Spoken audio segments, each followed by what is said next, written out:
is what, in your view, is the most valuable idea on the planet right now? The most valuable idea on the planet. I would say that it is possible to still be human, but to break free from the limitations that have historically accompanied humanity.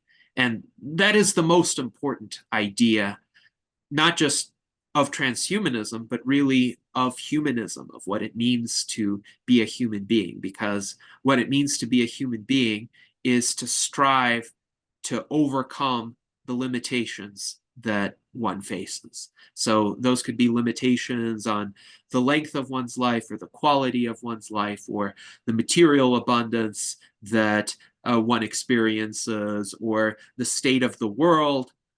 I think that is the key idea. If people thoroughly internalize it, they will have a sense of meaning, a sense of purpose, which all too often has been lost in our contemporary postmodern era and that we need to regain. So if we accept this fundamental truth about what it means to be human, then we can keep the best about our current humanity, but we can make it so much better as well.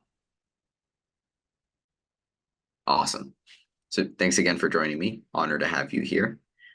So I read that you were born in '87 in Minsk in Belarusia, and then moved to the United States at the age of 9. And so I'm wondering how time spent there during the Soviet Union's transition sort of marked a significant point in your life as a child, and if that meant anything to you. I think it did. And it did in the following ways. First of all, I have less status quo bias than most people would because I have seen systems change. I have seen extreme societal change during my childhood. And I have seen essentially that many aspects of life that people take for granted as being stable or unchanging are in fact quite volatile and quite capable of changing dramatically, not just during the course of a lifetime, but during the course of a few years. And when I came to the United States, I saw many cultural norms that were different from those in Belarus or the former Soviet Union. And I saw both advantages and disadvantages to those cultural norms. So some aspects of life were clear improvements, other aspects of life, not so much. And what I learned very early on is not to accept anything wholesale as a singular package, but rather to differentiate among aspects that I find more favorable, aspects that I find less favorable, and use my critical thinking faculty to distinguish between them. And I think this has helped me to essentially formulate my own independent understanding of the world, my own personal culture, even, as I sometimes like to call it, because I don't just accept what is given. I don't just conform to the environment or the society that I'm in. I try to figure out what is actually the best course of action and what flaws can be fixed. What ways are there to improve upon existing systems? Right. And so, in some sense, sort of your tumultuous upbringing and transition, I'm guessing, sort of guided you into sort of seeking science and reason and technology. I figure played somewhat of a part in it, right? Yes, well, what are some principles that are timeless, that work across societies, that transcend mere cultural norms? Science and technology are definitely among them because if, for instance, you build a bridge using sound engineering principles, whether you build it in the former Soviet Union or in the United States or in Zimbabwe, that bridge is going to still serve its purpose. Likewise, if you have a medical treatment and it's applied to a particular person, that treatment is going to work even if that person is from a different country, even if that person has had a different lifestyle, for instance. But whether or not that treatment works, obviously, is based on objective facts of biology. And those objective facts of biology can be understood through scientific pursuit, essentially. So I do think that there are principles that transcend time and space and culture. They're not merely subjective or intersubjectively agreed upon. They are objective laws of nature that we can understand and we can use for our benefit. Exactly. And so you moved to the US and decided to earn a Bachelor of Science at Hillsdale. You studied mathematics, economics, and German. Very interesting combination of fields, I would say. So sort of before I dive into that a little bit, why German in addition to sort of rigorous fields like economics and mathematics? Historical path dependency. So what happened was that I had originally embarked upon studying economics as a major and mathematics as my minor, but I quickly realized I had enough credits to pursue a full-fledged mathematics major, and I was taking one German course per semester, essentially also realizing I could do a German minor. And I thought, very well, I'll be spending 4 years in college anyway, so I might as well get my money's worth. And then my third year of college, my German professor approached me, and I had some advanced placement credits as well. And he told me essentially, if you take one German course per semester as you have been taking thus far, that will suffice to get you a German major. So you might as well do a German major. However, the official course sequence essentially ran out of courses for me to take. So I had to work with the German professor to design essentially custom seminars where we studied German literature, mostly classic German literature from the 18th and 19th centuries. So think Goethe, Schiller, a little bit of German philosophy, Kant, of course.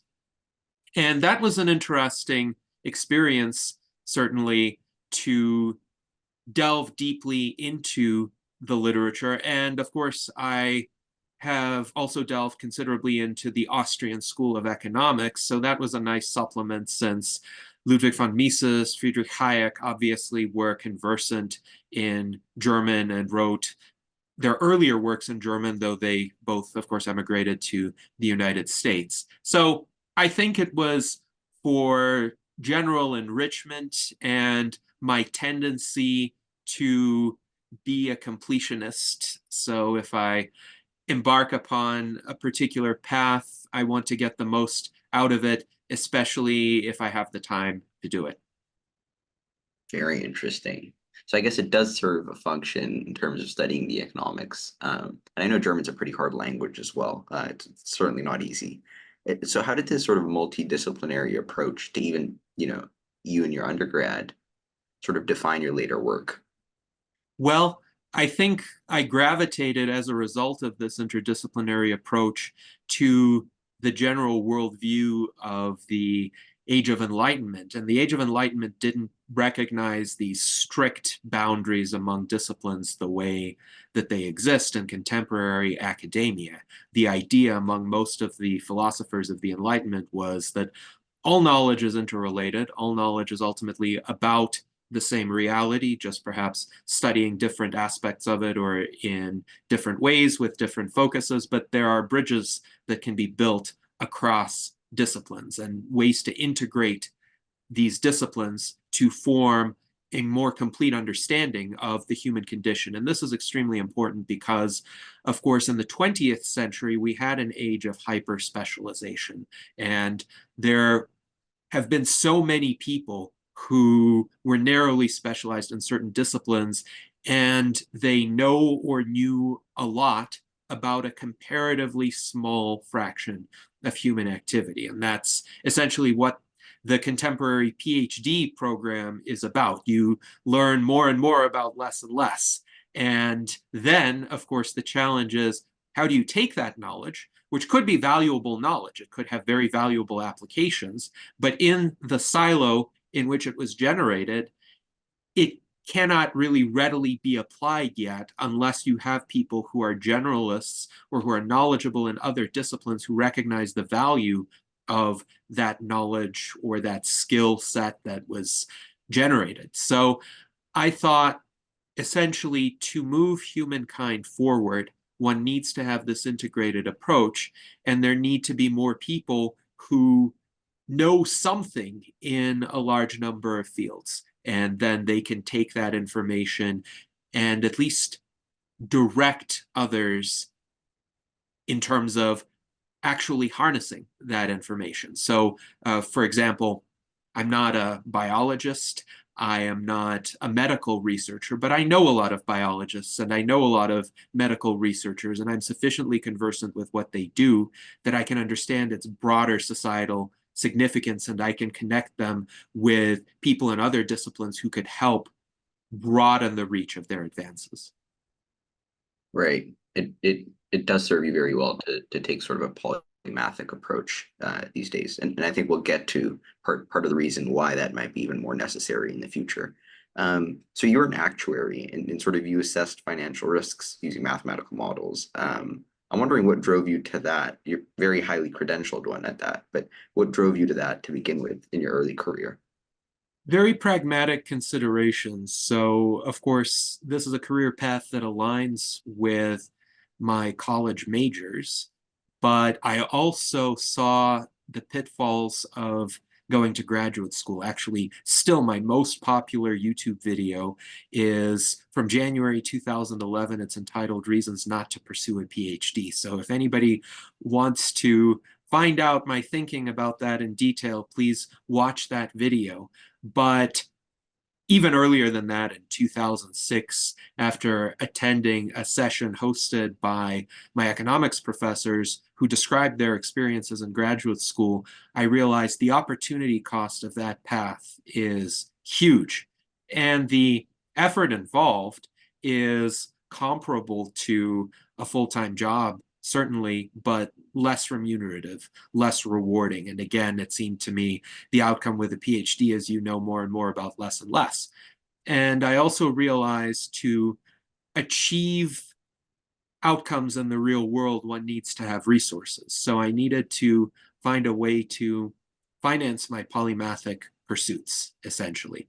So the choice to have a remunerative career right out of college essentially arose out of my desire to generate this funding mechanism. And I was exploring what careers were out there that could help me achieve that. And a lot of the other careers are similarly unappealing because one has to undertake a lengthy course of study and go into a lot of debt to reach a high earning potential. In particular, with law school and medical school, students will sometimes get into hundreds of thousands of dollars of debt. And essentially, they would be about my age, in their mid-30s, by the time they actually reach a positive net worth, even though their incomes could be substantial at that point in time. So I wanted to find a career where I did not have to go into the financial hole, where I could earn while I learn. And the actuarial field offers that because one can take exams, and indeed that's the expectation after one completes one's undergraduate studies, that one would pursue actuarial exams. And now there are various online courses and modules through self-study. And this is a flexible career choice because the exams are offered generally several times per year. One can pursue them at one's own pace. So if one needs to take a break for whatever reason, or even if one doesn't pass an exam, because these are some of the most rigorous and most difficult exams in the world, that is still a possibility. And on average, it takes people about 10 years from the time they begin to the time they get fully credentialed. So the ultimate credential that I received is the FSA, or Fellow of the Society of Actuaries, but I have various other professional insurance designations, 10 in total, because I pursued not just actuarial exams, but for instance, exams in areas like underwriting and reinsurance and insurance regulation and compliance, and those helped me as well in my career. But when I was in my second year of college, I realized I could start on the actuarial exam path. And in addition to my full course load, which ended up transforming into 3 majors, I studied for actuarial exams on the side. And in 2007, I began to study for the first exam, which was exam P on probability.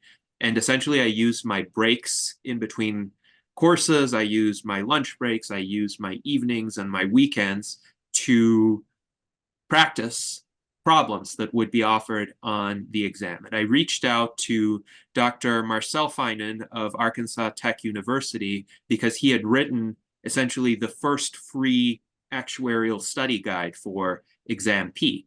And he had a lot of practice problems. They were very helpful, but he did not have step-by-step solution keys to each of the problems. So I wanted to make sure I did the problems correctly.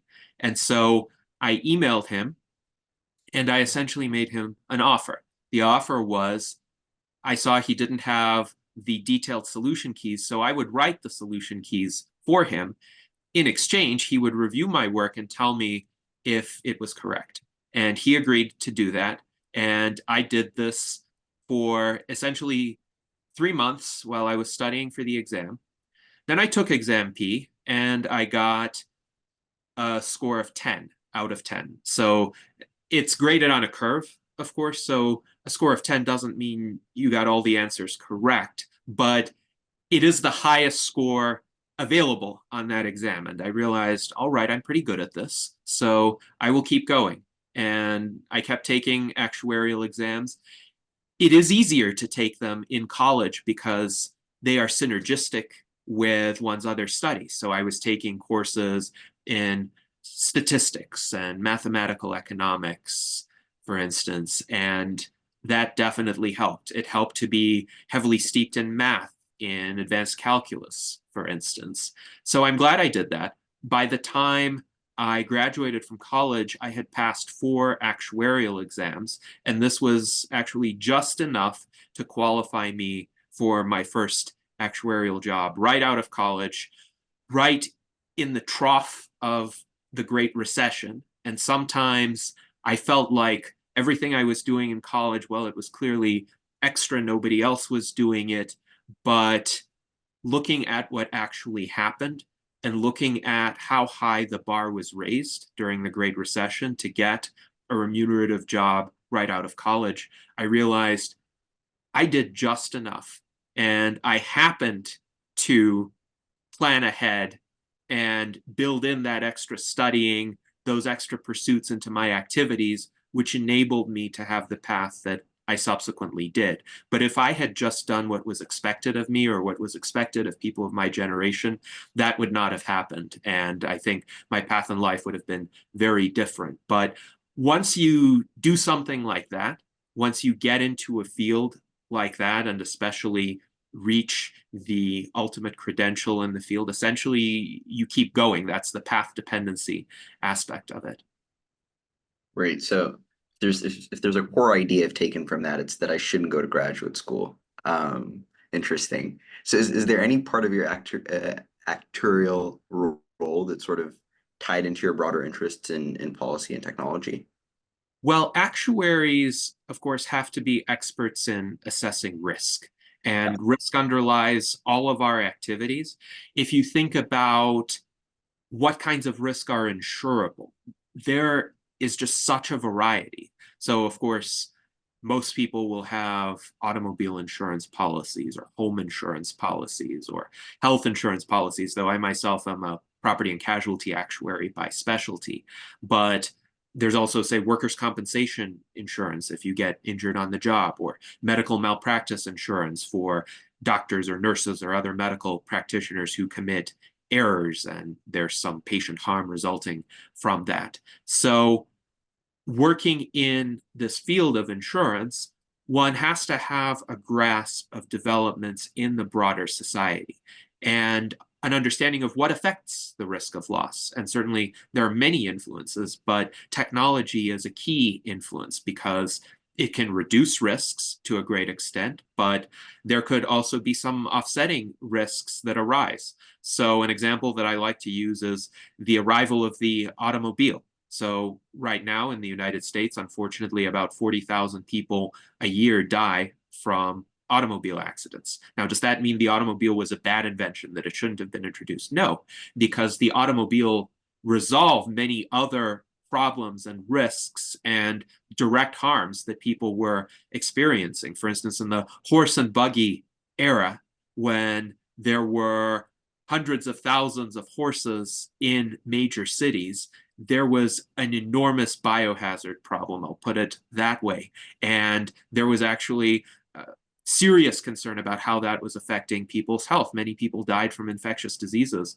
as a result of that. So the automobile, even if you grant that it causes some pollution, save people from that problem. Now, there are forthcoming technological advancements that are either on the horizon or already being deployed with autonomous vehicles that can save most of the lives that are currently claimed in automobile accidents today. About 95% of all accidents are the result of human error. So if autonomous vehicles can prevent those accidents, we would be much better off. Are they a perfect technology? No. We have seen instances where autonomous vehicles have failed to perceive aspects of the external world that a human driver could readily perceive. And I think a lot of people are afraid of those kinds of situations, even though they are rare outliers compared to all of those instances where the autonomous vehicles work well. So when you're looking at risks, it helps to have a quantitative skill set. It helps to have a sense of proportionality and historical perspective. And when I've spoken to actuarial audiences or broader insurance audiences, I have made the distinction between an actuary and a quant. So a quant is someone who is good at math, who analyzes various financial metrics, for instance, and has a skill set that allows sophisticated analysis. But a quant may not have that fundamental understanding of the underlying reality, that qualitative understanding, which economists like Ludwig von Mises and Friedrich Hayek and Karl Menger, for instance, really emphasize, because the Austrian school is not primarily about quantitative analysis, though it doesn't reject quantitative analysis. It's about a qualitative understanding of the underlying rationale, the reasons, the principles behind a particular phenomenon. So Ludwig von Mises built his entire theory on this action axiom. So human beings act to remedy felt dissatisfaction or felt uneasiness, as he described it. So that allows us to essentially have a framework of understanding these phenomena, not just measuring them, not just observing correlations, but considering why they happen and what could change so that they happen in a different way, so that they affect our society in a different direction or set of directions. So I think that has helped me a lot. But to be a competent actuary, one definitely needs to seek that fundamental understanding, though I would say, of course, the desire for the fundamental understanding precedes my actuarial career. It's more of essentially a desire to fathom the world, but also to improve the world and resolve the many suboptimalities that I've perceived in it since my early childhood, as we've discussed. Right. So I think it gives you sort of a pragmatic grounding in real world risks, right, to an extent. So you've had that part of your life, and simultaneously in parallel, you've been sort of pursuing and writing about ideas about technology, the future, and you've been a prominent figure since the early 2000s, but you founded the Rational Argumentator, which was a journal for Western man, as you called it. And so I'm wondering, and sort of you focused a lot on sort of the transhumanism philosophical movement. What brought you to that? What was the initial spark for you that sort of led you in that direction? So the rational argumentator, interestingly, is now about 21 and a half years old. So I founded it in late August of 2002. And the idea was I saw the internet as having this tremendous potential to be a repository of knowledge. Keep in mind, this was a very optimistic time during the early internet when Yahoo GeoCities was a common platform. And instead of social media where you could just essentially copy and paste something into a post and it appears in everyone's feeds, everyone had to custom design their own websites. And that gave a kind of creative expression, not just in terms of the content, but in terms of the style, the structure, the presentation. And I did that as well with the rational argumentator because there was no other choice for getting my ideas out there. But I saw that I could actually add my thoughts and my ideas and other people's ideas as well, because I did contact a variety of authors and I got their permission to republish their articles. And I could memorialize that within an archive that people could access potentially indefinitely. And back then, getting published was still a big deal because most of the avenues for getting published were through commercial publishers, the gatekeepers. Sometimes one could self-publish, but one needed money for that, and I didn't have a lot of money as a high school student. So I saw this as just this amazing way to get ideas out there, to express them, and to start changing people's minds, shifting people's worldviews toward what I thought would be a new age of enlightenment based on the ready availability and accessibility of information. So again, this was a very optimistic time where a lot of people during the early internet, not just but so many others thought that if you only remove these institutional barriers to knowledge, if you only bypass the gatekeepers and you made information and knowledge freely available to everybody, then truth would win out over falsehood. People would clearly see what is true. They would access this free information because who wouldn't? I mean, books were expensive, but people bought books and people read books. So if you made the information free, if you lowered the cost of it, of course, more people would access more of it. And we would have a rapid transformation of society for the better. Now, the reality did not quite turn out that way, and we can discuss why later on, but it was a real impetus for me. And actually, during the early internet, I saw the impacts of my work very quickly because, of course, comparatively, not that many people were engaged in this kind of self-publication activity. So it was still a self-selecting group, generally a more erudite group. But I was on the debate team in high school, and I published certain articles on policy issues that interested me. And within a fairly short amount of time, I saw debaters from other schools essentially citing me and my articles as their authority for various positions that they were arguing. And I was gratified by that. And then I appeared at those debate tournaments, and some of them pointed out, well, I looked an awful lot like this person they were citing because I had my portrait up on the early iterations of the rational argumentator.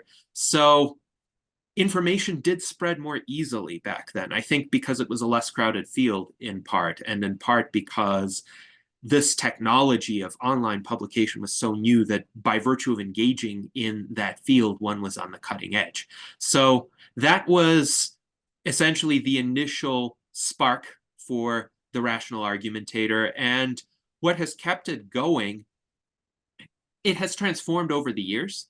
I think with the rise of social media, it has changed from just putting knowledge out there and hoping that people would become enlightened or very quickly transformed by it, to rather having a venue that is a bastion of high intellectual standards and that tries to essentially focus on what is important, on essentially the ideas, the principles that can guide the betterment of the human species. I think that is still a fundamental goal of mine, but now there's a lot more noise that we have to navigate through in order to reach that goal. Right. For anyone listening to this, it's an absolute treasure trove, and I think you should definitely go give it a read. A bunch of amazing articles. I mean, it's just remarkable. It's a beautiful repository, I think, of your work, and it'll be something that'll be really nice to look back at, maybe a couple decades from now, and be grateful that you were so in on the early internet like that. It's remarkable. I guess there's a purity to that internet that definitely doesn't exist now, and so that sort of served as a springboard for you and doing more writing. And you wrote a children's book called Death is Wrong, sort of arguing, yeah, remarkable children's book, and sort of arguing that it's unnecessary and unethical.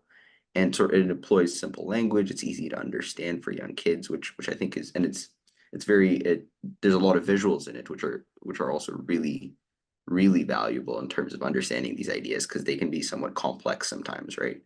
So what was your intended message in writing this book? What was it that you were trying to show people?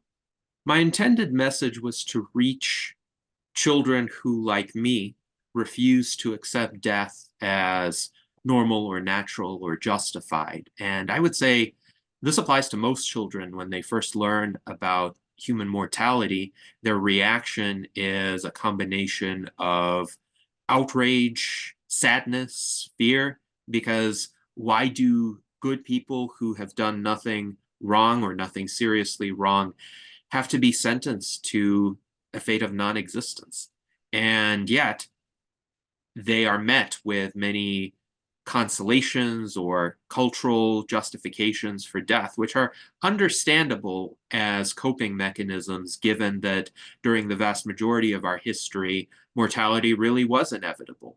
Scientific progress was just insufficiently far along for us to be able to do very much about it. So how do you keep going day to day, essentially, and not lapse into despair? So these coping mechanisms are understandable, but at some point in the advancement of our civilization, they become detrimental.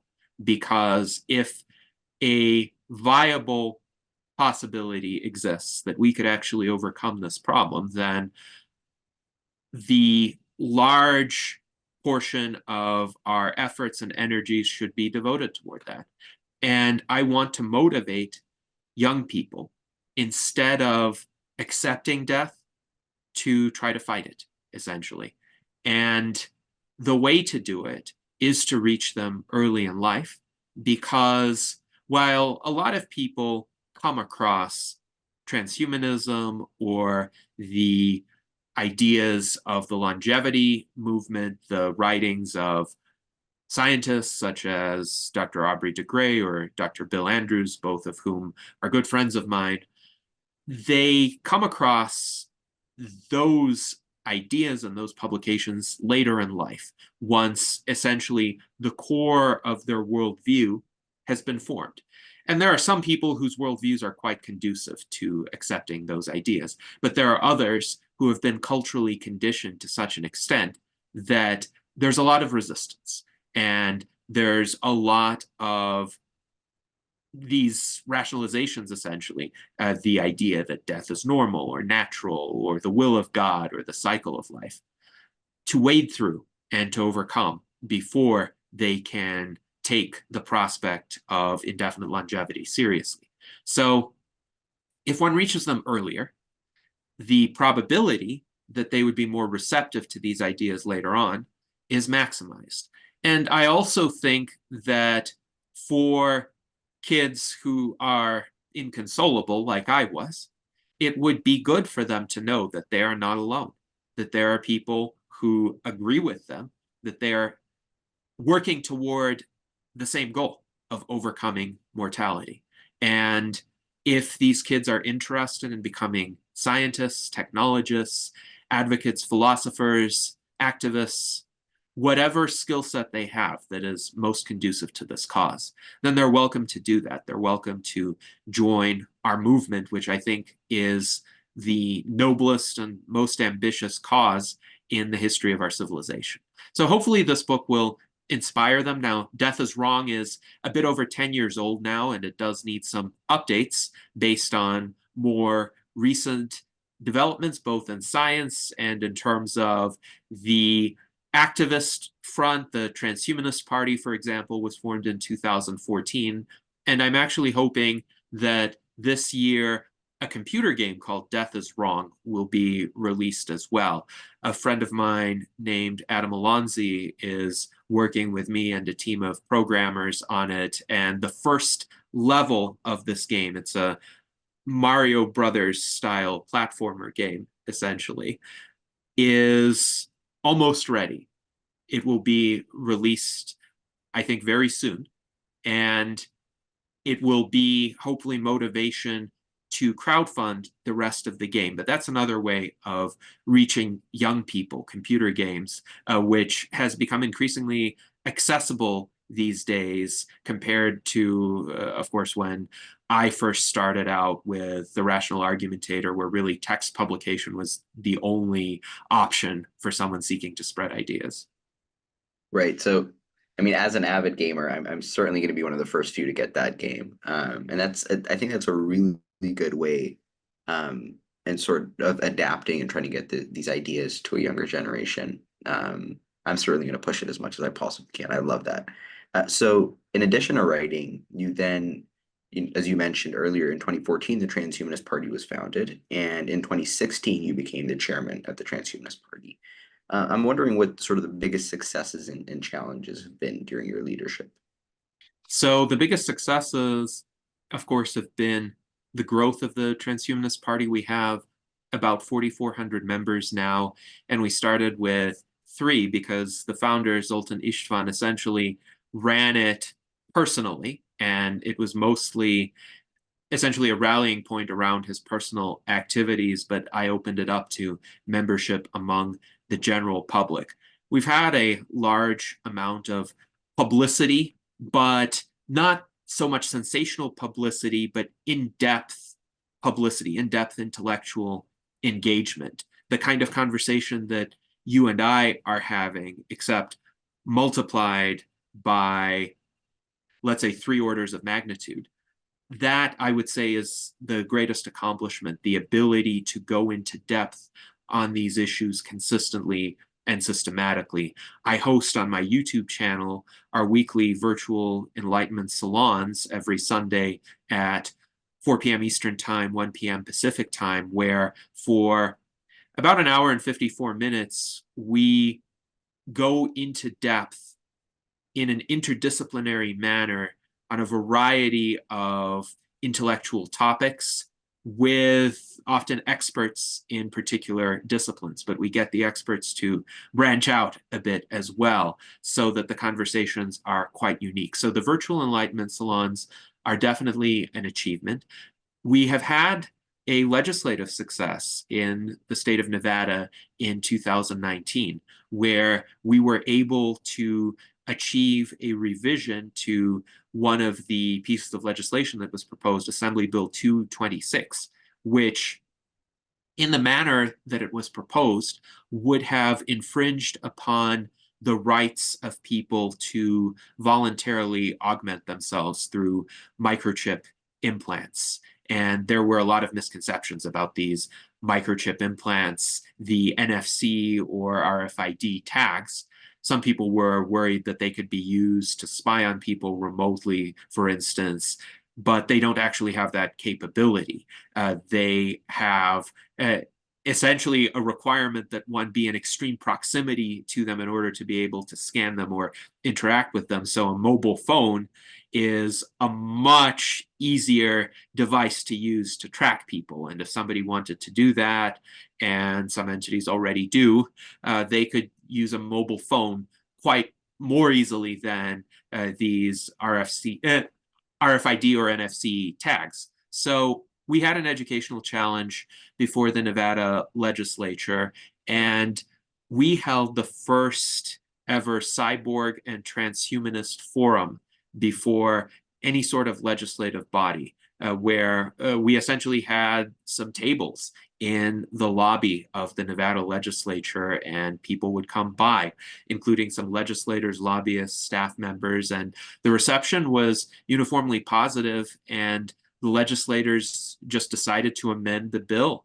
based on a more accurate understanding of what these technologies were or were not capable of doing. So that was a major achievement. We've had, of course, two presidential campaigns since I became chairman. One was with Charlie Cam as our presidential nominee and Liz Parrish as the vice presidential nominee. Liz Parrish is, of course, quite famous as being the first person to ever receive a combination gene therapy aimed at alleviating aspects of biological aging. And now for 2024, we have our ticket of Tom Ross as our presidential nominee, Daniel Tweed as our vice presidential nominee. So that has garnered some publicity for the transhumanist cause.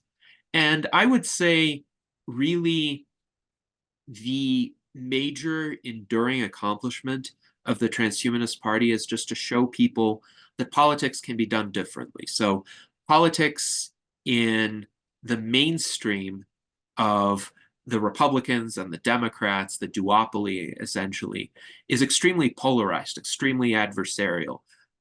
One tribe, the red tribe versus the other tribe, the blue tribe. And there is this demonization of half of the American population, whichever tribe you happen to belong to. The other tribe has to be evil and is out there to subvert American democracy or American values or what have you. And there's so little opportunity to actually solve problems because the duopoly has turned politics into this kind of zero-sum us versus them dynamic. So the Transhumanist Party shows that a different way is possible, a focus on the issues, a focus on transcending these wedge issues that dominate political discourse today and seeing how science and technology can actually solve those problems. And of course, in terms of actually getting elected, we've run some campaigns, also some campaigns at the local level. So we've run a campaign for Jennifer Hughes, who was a mayoral candidate in Camden, New Jersey.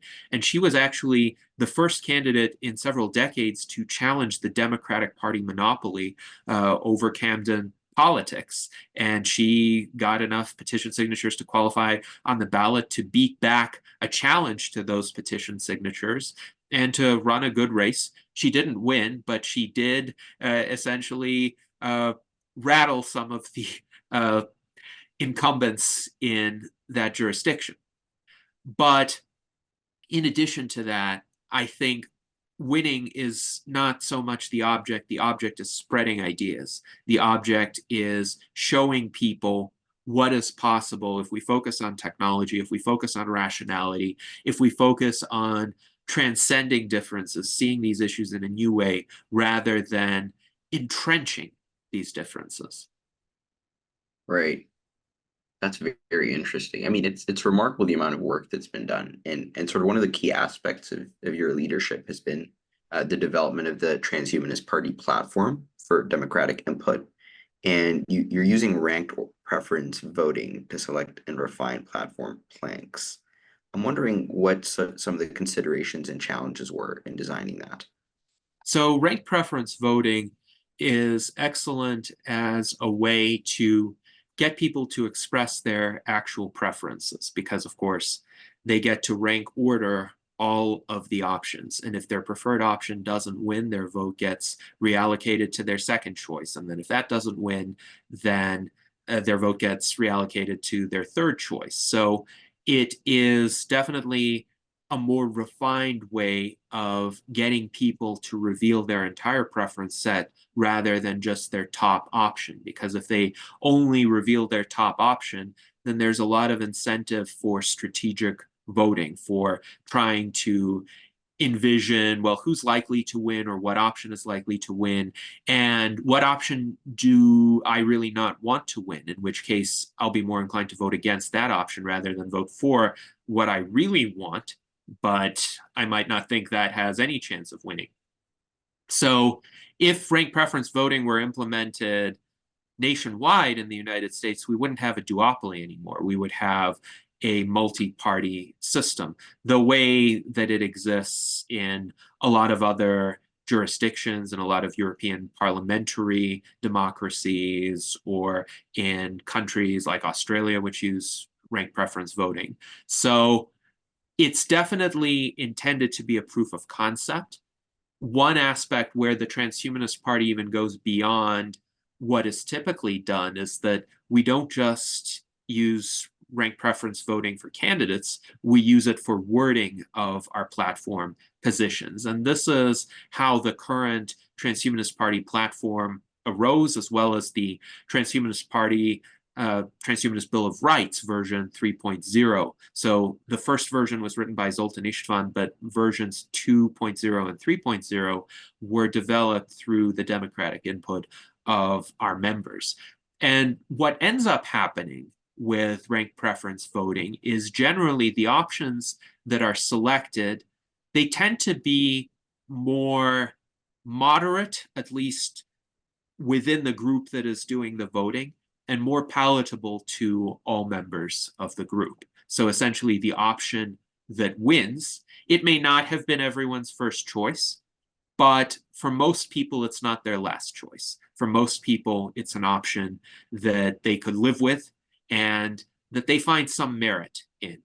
So I have noticed, in terms of the support that our platform has received among our members, it's almost never just beyond the margin of a majority vote. So it's almost never like 51% or 55%. It's closer to 80%. And that shows that our members are generally pleased with the outcome of the ranked preference voting. I wouldn't be surprised if that were incorporated into broader policy making and decision making in the United States, if American voters would also be a lot more satisfied with the political system and with policies as reflecting their actual preferences. Right. I mean, it's interesting. It sort of shows and demonstrates this sort of interest in synthesizing ideas into practice, which I think we don't do enough of these days. You've shown that sort of impulse, I think, throughout your career, which is remarkable. You've done a ton of sort of future-driven writing, sort of working on things like AI, futuristic philosophy, economics. Of all your articles, which there are a lot of, and a lot of very interesting ones, are there any that are significant to you in a way that others might not be? Well, I tend to favor those writings of mine which express some thoughts that I haven't seen expressed anywhere else. And one of the essays of mine that I can recommend is entitled, "How Can I Live Forever? What Does and Does Not Preserve the Self?" Because I think it lays out some unique positions, even within the transhumanist or life extensionist community, because I delve into significant depth about which transformations of the human body actually preserve what I call the I-ness, which is one's unique individual vantage point upon the world. And this is something that is not often thought about as thoroughly as I think it should be. So, for instance, there are some proponents of mind uploading who might favor, let's say, copying approach. So if you have your pattern instantiated in a computer or in an Android body, and it might look like you, it might talk like you, it might think it's you, but is it necessarily you if your biological self dies and there's not some sort of continuity in that individual organism. So that's an interesting question to address. And my essay delves into it. What is, I think, quite important about it from a methodological standpoint is it shows the importance and relevance of philosophy and the kind of philosophy that is accessible to an educated layperson without having to perform scientific experiments in the lab. So a lot of people think to discover something about the natural world or about the empirical world, about how things are, you have to do an experiment. And that's not necessarily the case. Of course, it's often the case. But sometimes, if the phenomenon in question is sufficiently general and one has access to it through what I call ubiquitous observation, then sufficiently rigorous thinking about that phenomenon could produce valuable conclusions. For instance, I ask, well, does one's I-ness get preserved when one sleeps? And clearly through ubiquitous experience, it seems that it does. Does one's I-ness get preserved through anesthesia? It seems that it does. Does one's I-ness get preserved if one is in a coma and is resurrected or resuscitated from the coma? It seems that it does, because the underlying biological processes still continue. Does one's I-ness get preserved if one is placed in a kind of suspended animation and one's bodily processes are actually stopped, but then they're resumed? That's where some of the interesting questions start to arise. So I would recommend that essay as an exercise in thinking about these concepts.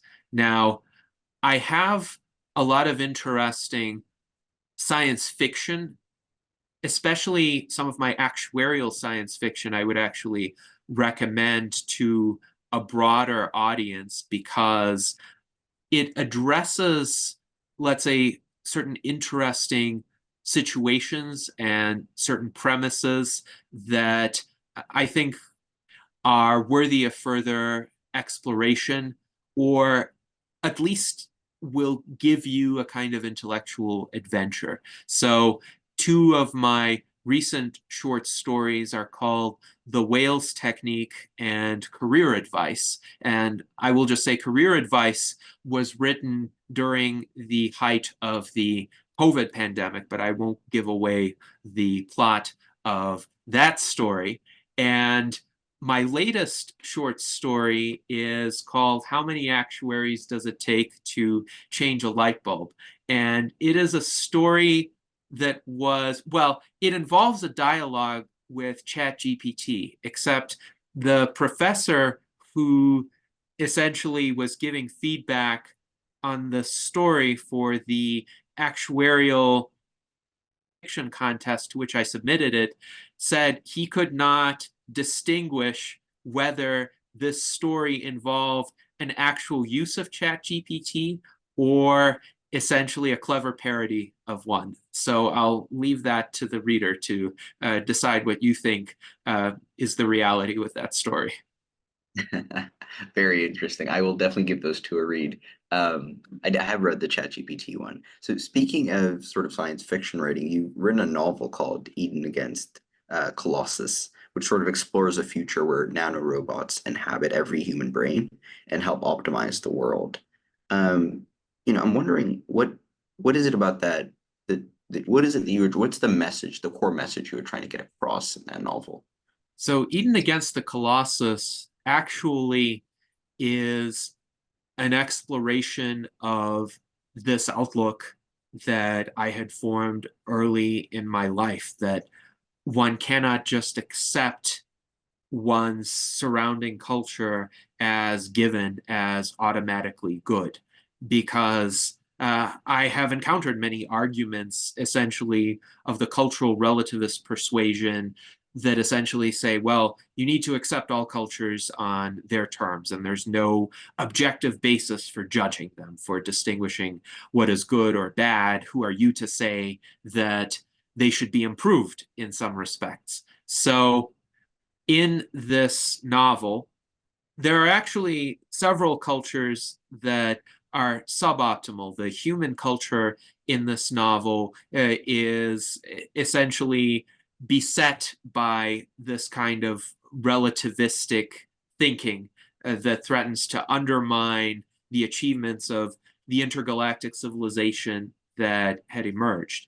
But there's also a culture of aliens, at least we think that they're aliens, that have been essentially conditioned to not perceive the physical world, the objective reality at all. Instead, they perceive gradations of this mystical object that they call the Quisly.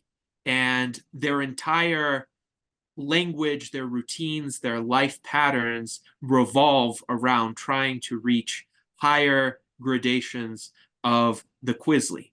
But they end up essentially destroying themselves in that quest. So there's this idea explored in the novel that there are cultural norms, there are entrenched approaches to life that are institutionalized within entire societies that could actually be detrimental and self-destructive, and that it takes a determined individual or a determined movement of individuals who challenge those norms and who perhaps can get people to adopt better approaches, more life-affirming approaches, approaches that are more consistent with the external reality. So it is very much, let's say, a small o objectivist kind of novel.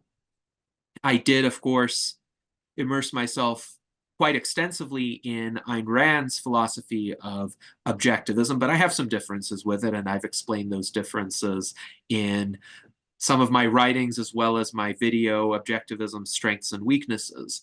But a lot of the fundamental ideas, like the fact that there is an objective reality, it can be understood through reason, and it is the reason of the individual, the rational individual mind, that is necessary and sufficient to understand that objective reality. So people need to have the freedom to pursue that understanding and the ability to innovate, be it scientifically and technologically or philosophically, in order to reach that correct understanding. So that's what the novel is about. It's a kind of science fiction mystery novel. Again, I won't give away too much of the plot, but again, if you're looking for an intellectual adventure, this is one avenue to have one. Another incredible read, I must say. Thank you. So how do you see sort of fiction writing as a whole as a tool for sort of futurist thought? Because it's an incredibly powerful one. Yes, I think it's important to consider that a lot of the actual technological advancements that we have were first envisioned by science fiction authors going back all the way to Jules Verne, but certainly science fiction authors during the golden age of science fiction, Isaac Asimov, Arthur C. Clarke, Robert Heinlein, played an important role in shaping our contemporary society. If you think of the Star Trek series, a lot of the technologies envisioned in it are with us today. This is a more advanced version of the pad from Star Trek, for example. And if you look back at 2001, A Space Odyssey, people were talking via these video phones. What we are doing right now is a more advanced version of that. So to envision the possibility of the future being dramatically different from the present, I think is important to motivate people to do something about the future. Now, not all science fiction is hopeful. Some science fiction is dystopian or cautionary, and there can be good dystopian science fiction. For instance, George Orwell's 1984 was an important work that informed people of the dangers of totalitarianism. Ayn Rand's Anthem is another great work of essentially science fiction, even though it might not look like it at first glance, because it portrays a future primitive society where the main character essentially has to rediscover some basic technologies and choose to venture off on his own. But science fiction can serve many purposes. It can inspire people, but it can also depress people sometimes. And that's what, unfortunately, a lot of contemporary science fiction tends to do with, say, Terminator or the movie I, Robot, which is very different from Isaac Asimov's collection of short stories that was called I, Robot, because the movie actually has a dystopian anti-technology message, or a movie such as Wall-E, which I heavily critiqued back in 2008. It was actually one of my first somewhat viral articles, and it ignited a bit of a firestorm of controversy on the internet at that time, because I lambasted Wall-E so heavily as being essentially an anti-technology, anti-human kind of film. But I think it does matter whether science fiction portrays the future as ultimately hopeful and filled with possibility, or a dangerous, dark, depressing place. It's easier to create dystopias to a significant extent because dystopias have more conflict, more sources of danger and tension and peril. But this is where a truly creative science fiction author can write more hopeful science fiction and still introduce those elements in it. So one example is a plot that Aubrey de Grey would like to see someone instantiate in a science fiction novel or film. The idea is, let's say we live in a future where aging has been cured or reversed, essentially, and people don't age. And then a disease arises, some sort of disease which leads people to resume aging and die from the associated ill effects. So how would that society respond to that threat, essentially? So it kind of turns the tables on the dystopian narrative. Instead of the future being dystopian through technology, the conflict arises from essentially the vestiges of our present world and its problems intruding upon the future.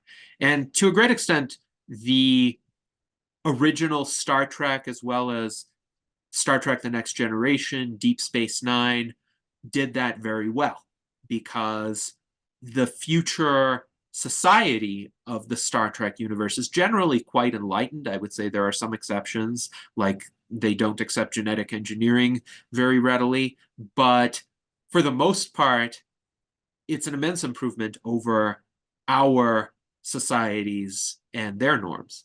But the conflicts that essentially arise stem from some of the same, let's say, suboptimalities that we encounter in our societies today. It's just they intrude upon and threaten that more enlightened future world. So you could have science fiction like that, or you could have science fiction that is just surprising, that has some interesting plot twists where something is not what you originally thought it was, or what the narration presented it as being. So it's interesting sometimes to experiment with those possibilities. But science fiction is definitely an immensely powerful tool. And I think right now we have so much more access to it, many more genres, not just novels, not just films, but computer games, which I've mentioned already, and now generative AI. So what generative AI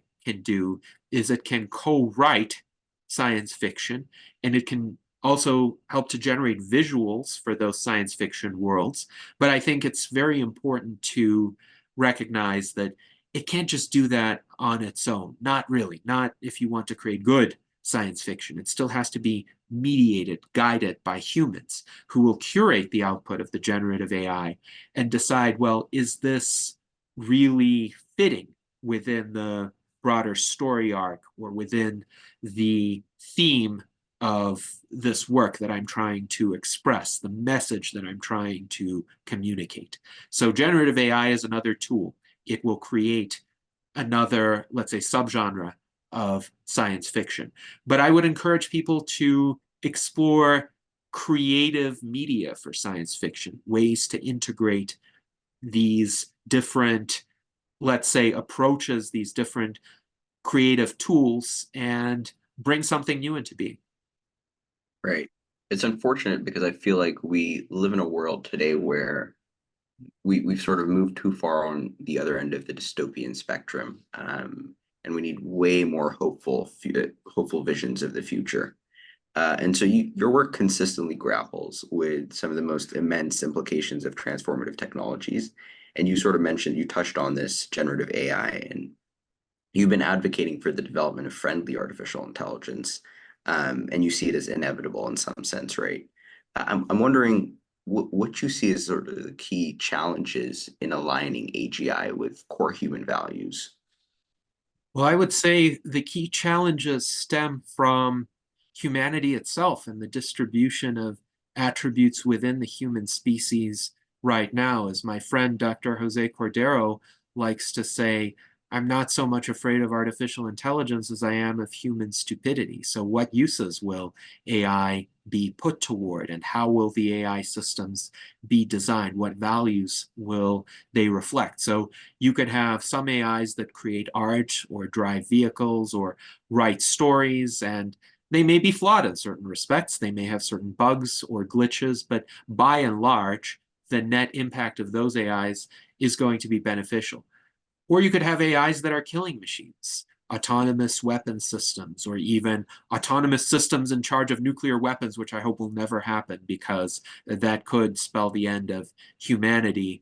I don't think any system should be given that sort of power of life or death over people. I think you always need to have a human in the loop with those kinds of systems. But there could be a temptation in many decision-making circles in our society to outsource that responsibility, and that could have tremendously ill effects. We've already seen with manually controlled drones how much possibility for error there is, where, for instance, they've mistaken wedding parties in the Middle East for gatherings of terrorists. And that's just truly tragic, and it should never be repeated or automated.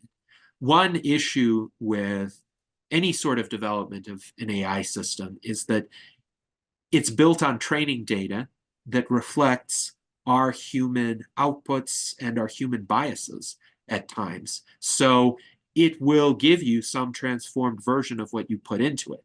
And indeed, some people have raised alarm about certain AI systems.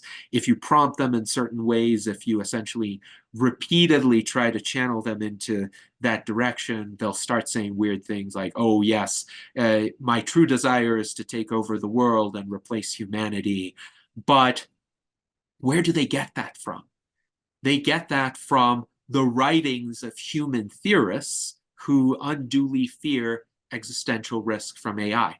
So to some extent, if AI systems generate these troubling outputs, this is because it's a kind of self-fulfilling prophecy.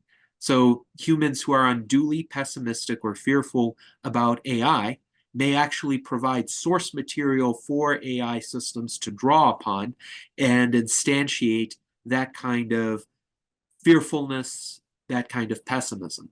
On the other hand, humans who design AI systems to reflect the best of our ideals and our goals, to reflect true human values for the benefit of our civilization, I think can lead to the creation of beneficial artificial general intelligence. So I do agree with individuals like Dr. Ben Goertzel who seek to develop beneficial AGI.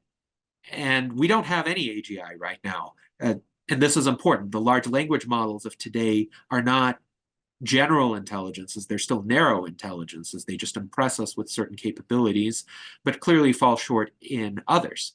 To develop a general intelligence that jumps across domains is going to require considerably more research effort.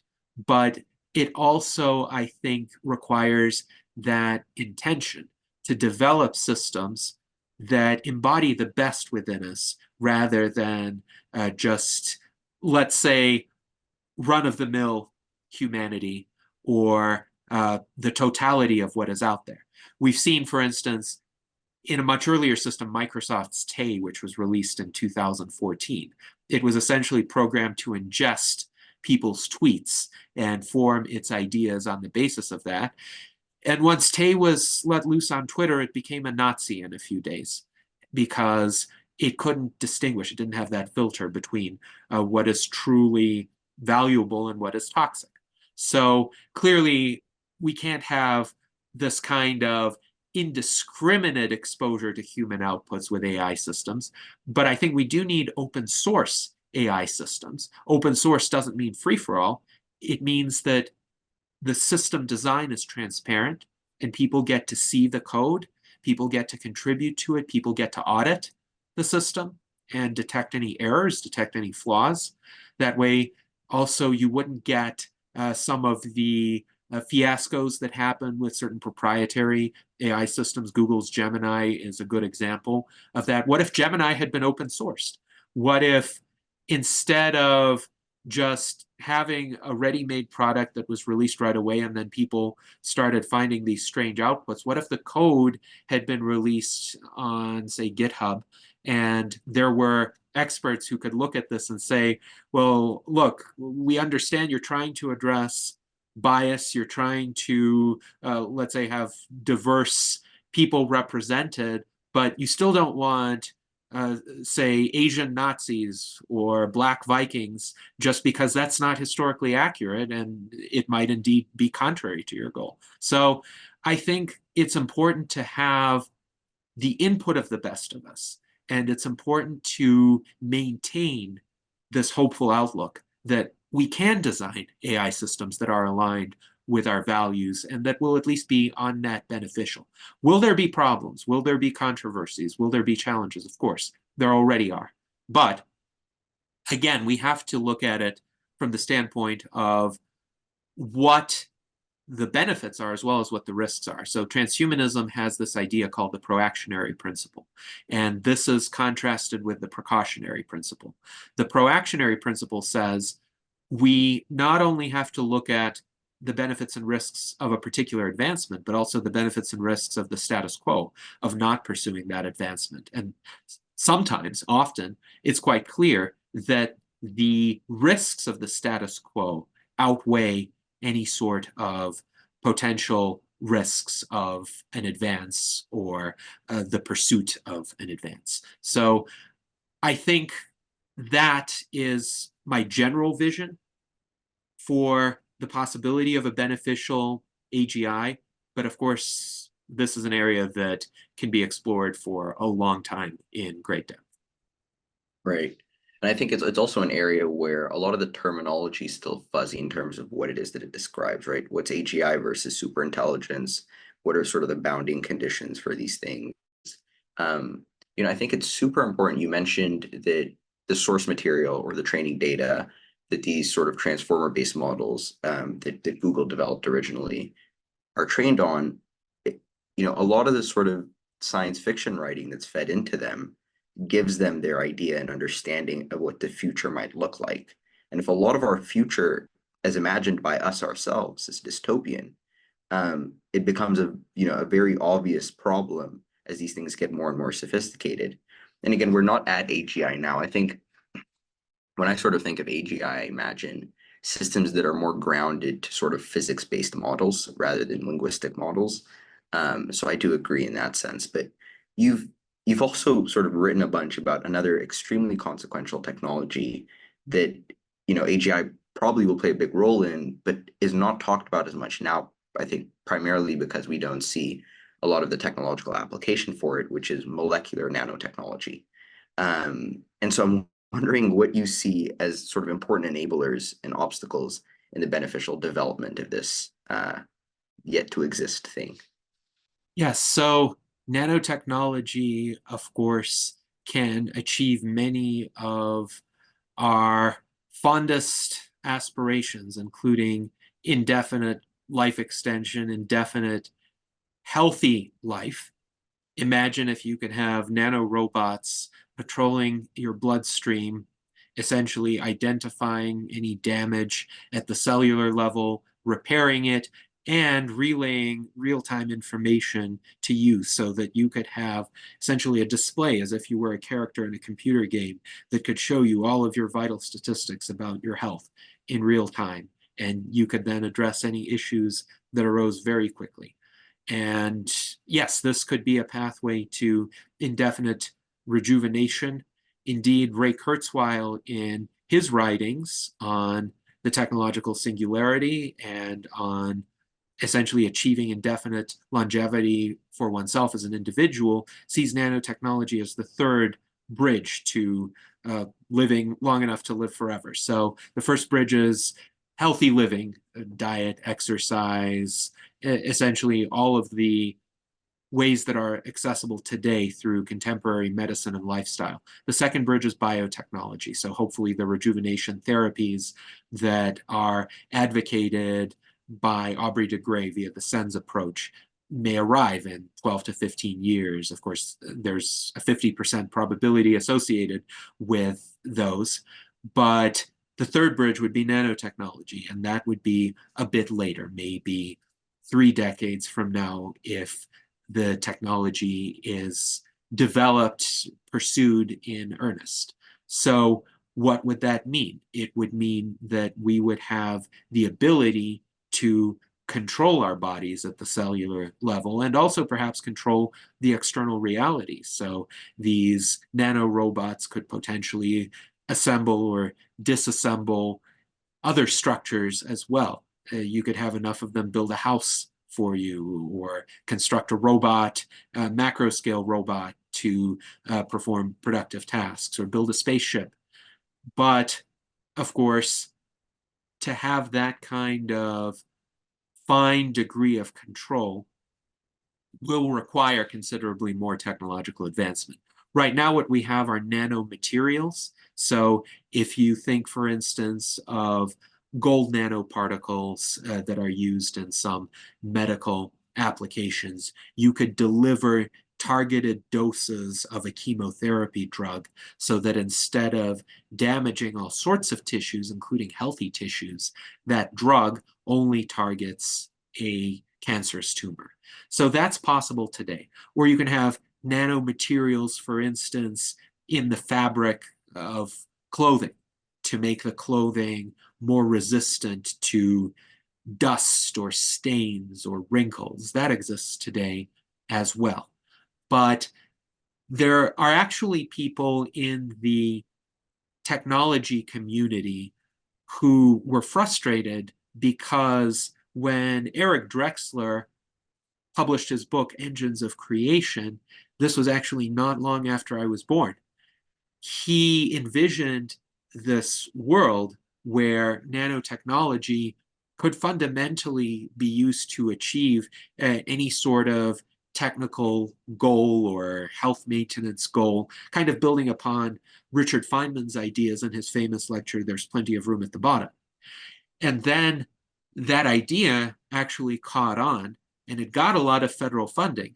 But in the process of doing so, it became hijacked essentially by interests with much more mundane aspirations. So Drexler's vision catalyzed all of this funding, but the funding ultimately went to nanomaterials and very mundane kinds of applications that we do see today, but they're not going to result in nanorobots. So I think that speaks of the need to be very careful as ideas become mainstreamed, because it's important to maintain the original vision. It's important to continue to see that full scope of possibility instead of just saying, oh, here's something that's immediately profitable, some low-hanging fruit. Let's fund that. Let's give millions, if not billions of dollars to it.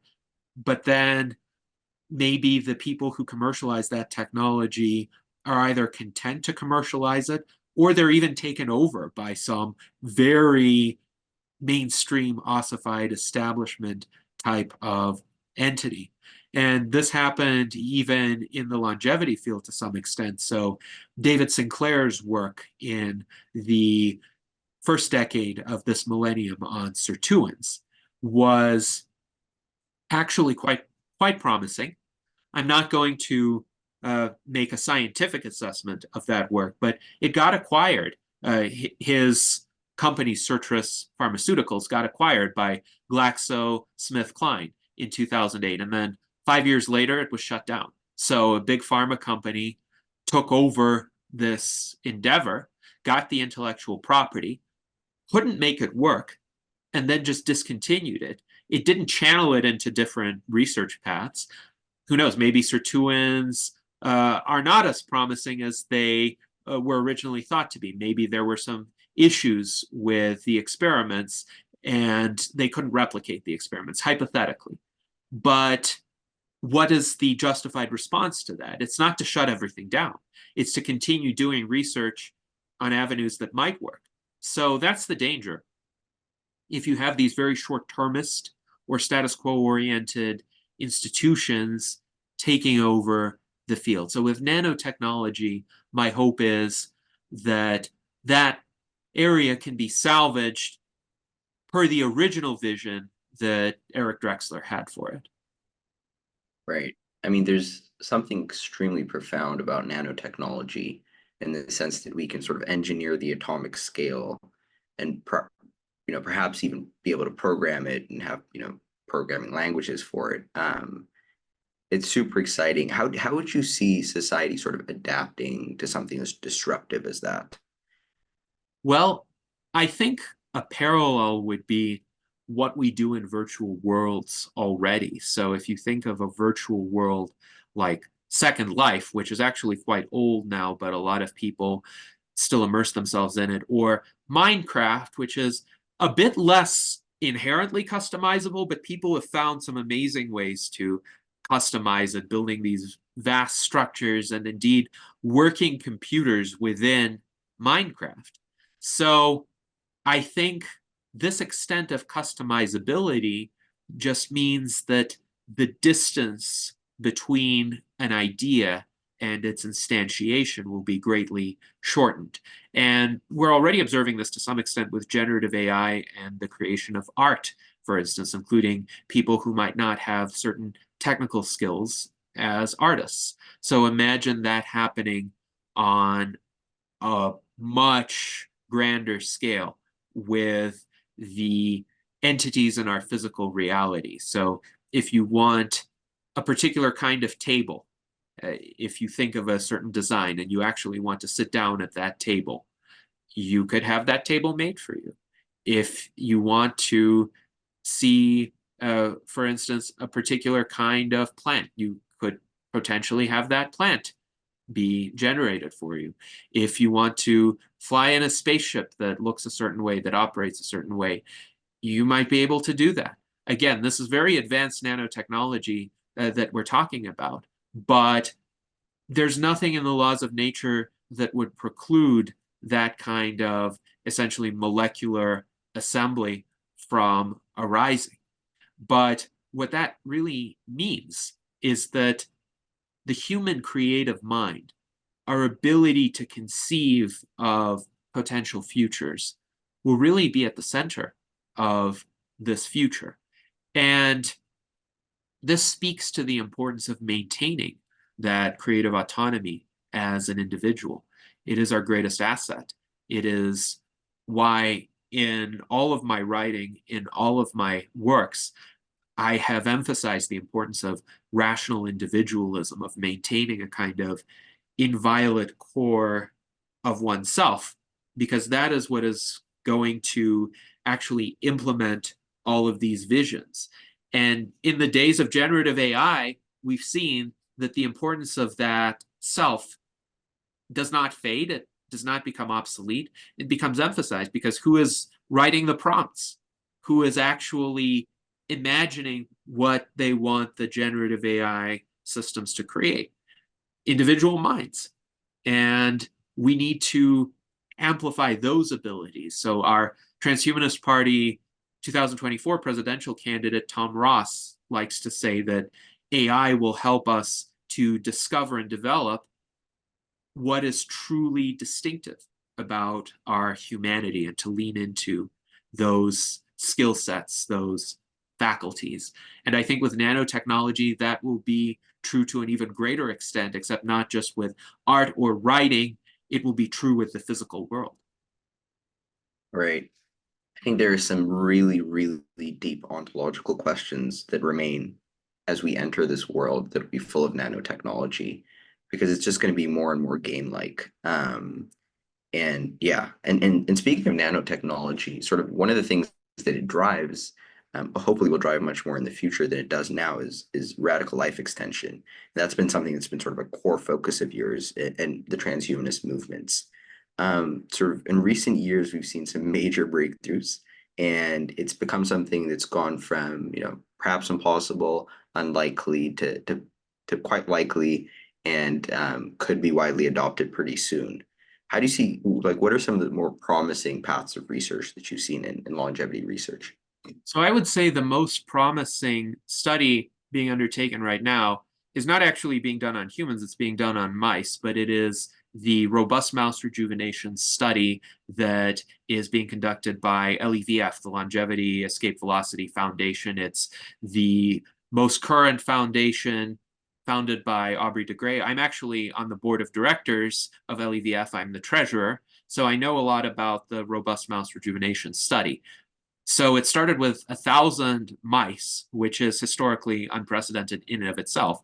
And instead of just applying one intervention, there are combinations of up to 4 interventions that are being trialed, because the idea is, of course, with the SENS approach, you don't just address one type of damage, you have to address all of them to some extent.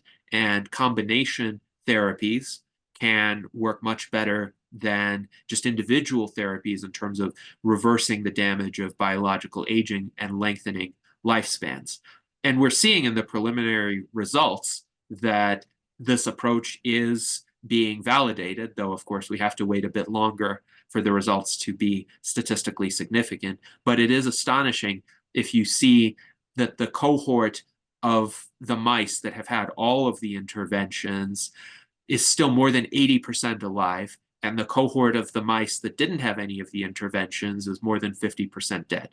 So that's a stark difference. Mouse lifespans are more easily modifiable than humans, but it's astonishing to consider that so many of the studies done on mice didn't actually follow the mice to the end of their lives. So sometimes with previous studies, there have been claims of rejuvenation benefits or improvements in the function of certain organs. And then at the cutoff time of the study, the mice were euthanized. And that was really unfortunate, because then the scientists didn't get to see what those interventions did to the total lifespans of the mice, how long those mice could have potentially lived, or whether there might even have been some long-term adverse side effects to interventions that are beneficial in the short term. All of these are very important questions to consider. So the robust mouse rejuvenation study is going to give us a lot of insight and a lot of answers and a lot of further possibilities to explore. I hope that the Longevity Escape Velocity Foundation will be able to raise significantly more funds to undertake future rounds of robust mouse rejuvenation studies. I'm certainly dedicated to helping make that happen. But in addition, I think it's important to consider other advances that are ongoing in the field. So gene therapy, for instance, is a rapidly advancing area, and indeed, various gene therapies have now been approved to treat individual rare diseases in the United States. But if you think of work being done on the cutting edge, one can look at companies like BioViva, which was founded by Liz Parrish. So Liz Parrish was patient zero for these gene therapies. She couldn't experiment on anybody else, so she chose herself as the experimental subject. And now BioViva is essentially partnering with entities that could help other people pursue gene therapies outside of the United States to treat various degenerative conditions. So I think that's quite a promising field. Of course, when you look at, let's say, more mainstream medical advances, immunotherapy against cancer has been highly promising. It's the reason why, for instance, Jimmy Carter is still alive today at the age of 99. Senolytics, drugs that selectively kill senescent cells, have been quite promising, though, of course, you need to pick the correct senolytic and you need to not overdo it either, because sometimes senescent cells can be protective against other conditions.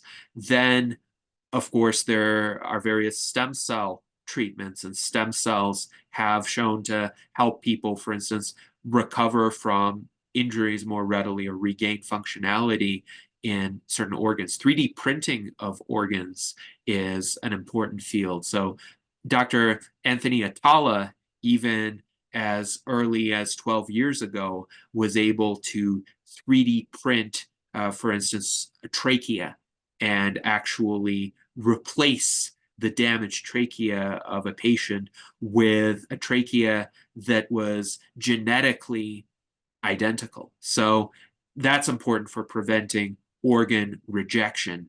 And scientists have created a miniature model of a human heart, a 3D printed heart. But of course, that needs to be scaled up. The potential for research there as well is tremendous. There are what are called organoids, which are essentially miniature versions of human organs. Obviously, they're too small to actually be usable in human beings, but you can study them and gain insights about human biology from them. So a lot of promising directions. I think it's important to note right now we still don't have any sort of panacea, any sort of way to significantly extend maximum lifespan beyond the current record of 122 years that Jean Calment set in 1997. But I'm hoping that that's going to change. I'm hoping that somebody might be able to, again, surpass the age of 120 this decade. And then soon thereafter, we'll have somebody surpass Jean Calment's venerable record. And then that will, I think, raise a lot of public attention. The moment we have somebody attain the age of 123, I think the world will start paying attention to anti-aging research and start thinking about, well, what can be done to actually enable all of us to live that long? Right. And I mean, I hope this might take a little bit longer, but I hope Brian Johnson, I'm pretty sure Brian Johnson would be one of those. And I think he's also taking a very interesting approach to doing this. And I love it when people decide, especially people who are at the cutting edge of this stuff, decide to do self-experimentation, right? Not making it a thing where you're going to go out and find somebody else that's going to. So how would you respond to some of the sort of more common philosophical objections to radical life extension, of which there are a lot?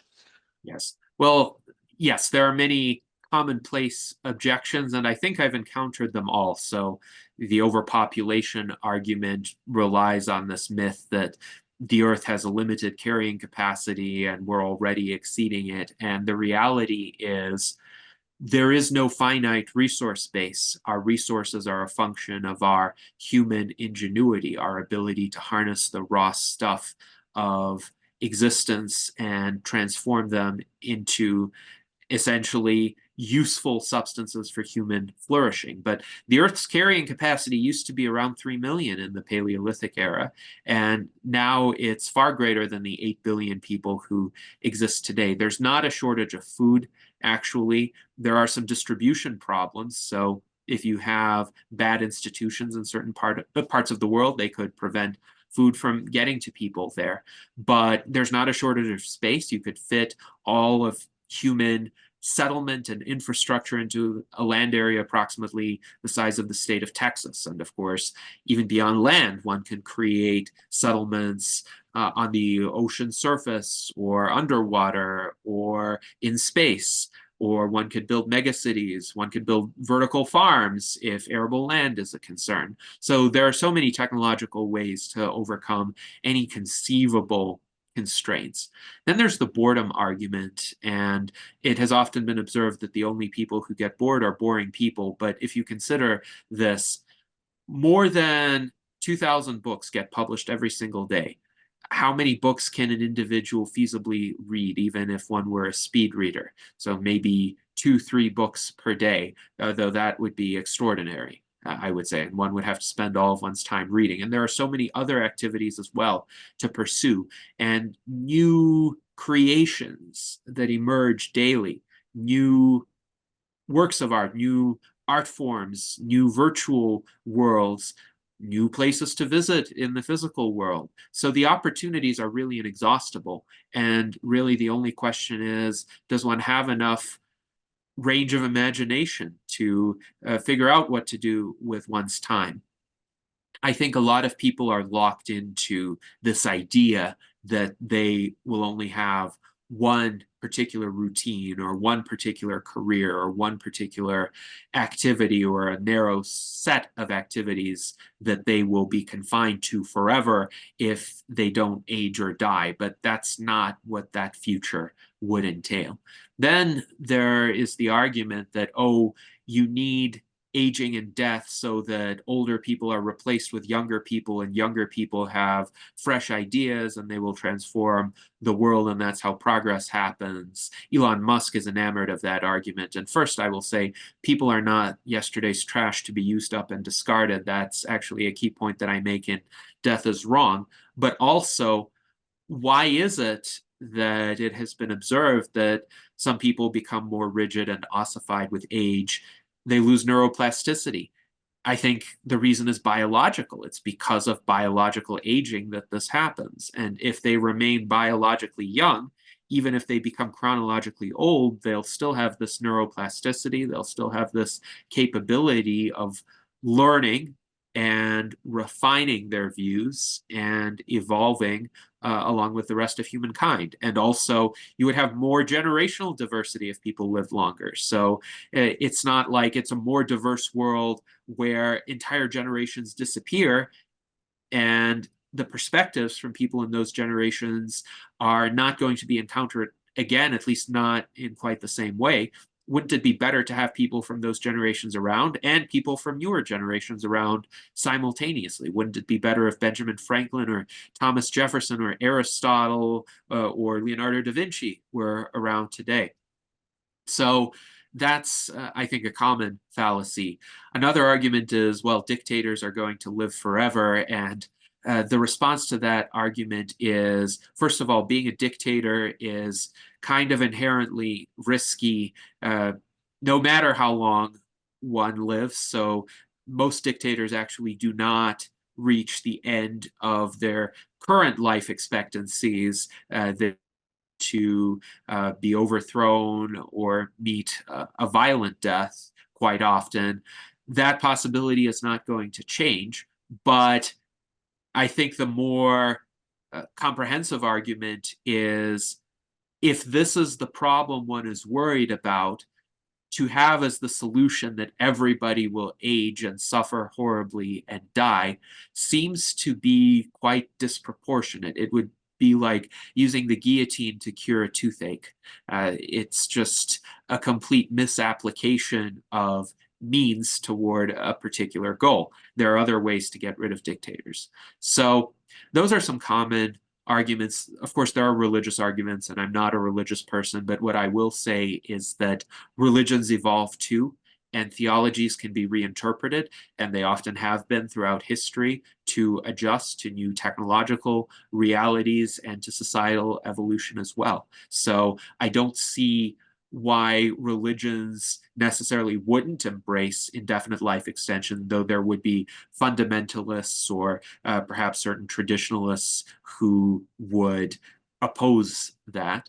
There is a traditionalist argument for essentially accepting our limitations as human beings and staying within those limitations, that there's something noble and good about that.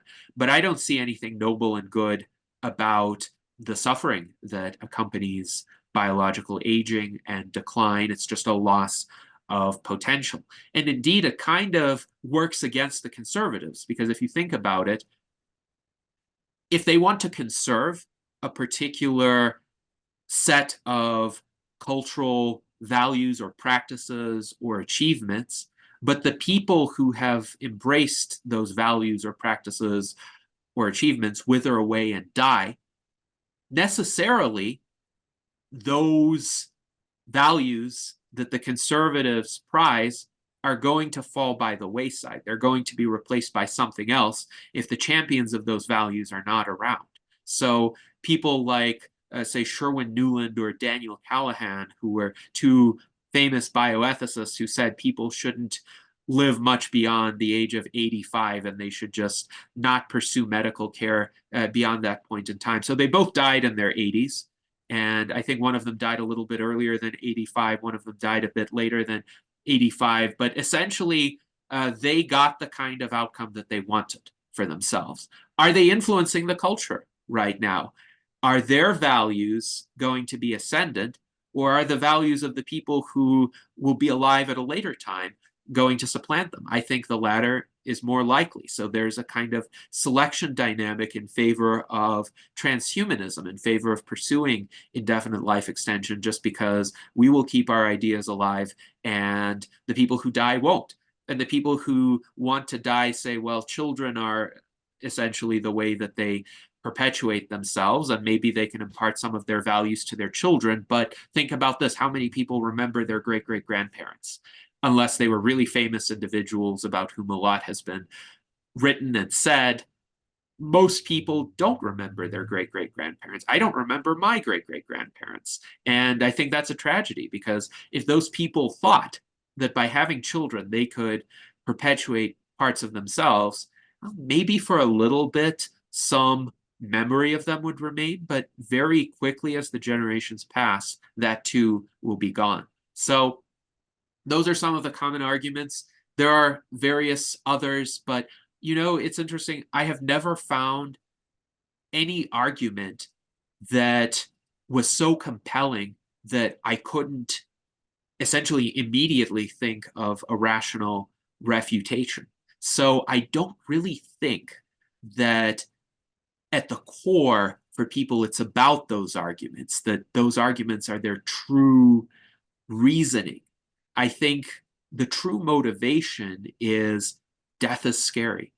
And if one really confronts how scary it is, it can lead to some feelings of serious distress, which may, for some people, inhibit day-to-day functioning. So people will go to great lengths to avoid that. And they will go to great lengths to avoid really confronting the true evil of mortality, the true damage, the extinguishment of an entire universe that one's eventual non-existence would result in. So if they're confronted not just with this eventuality, but with the possibility that something could be done about it, but it's contingent, they may not want to get their hopes up. And one reason why they may not want to get their hopes up isn't just that it would be a challenge to their worldviews. It would require them to seriously rethink a lot of aspects of their lives, but also because there have been various quacks and charlatans in the past who have claimed to have some sort of secret of indefinite life, from the alchemists in China who essentially gave the first Chinese emperor, Qin Shi Huang, an elixir where mercury was one of the elements, and I believe sulfur was the other, but the mercury most likely led to his death at the age of 49. There were other charlatans throughout history, people who claimed to be exceptionally long-lived but actually weren't, or people who essentially advocated remedies that didn't work. So culturally, there has been a kind of ingrained reluctance to become too hopeful, because of these past experiences. But I think it's important to distinguish true science from charlatanry and pseudoscience. And if we have a fighting chance, whether or not we succeed, I think it's worthwhile to pursue that, because what is the alternative? Right.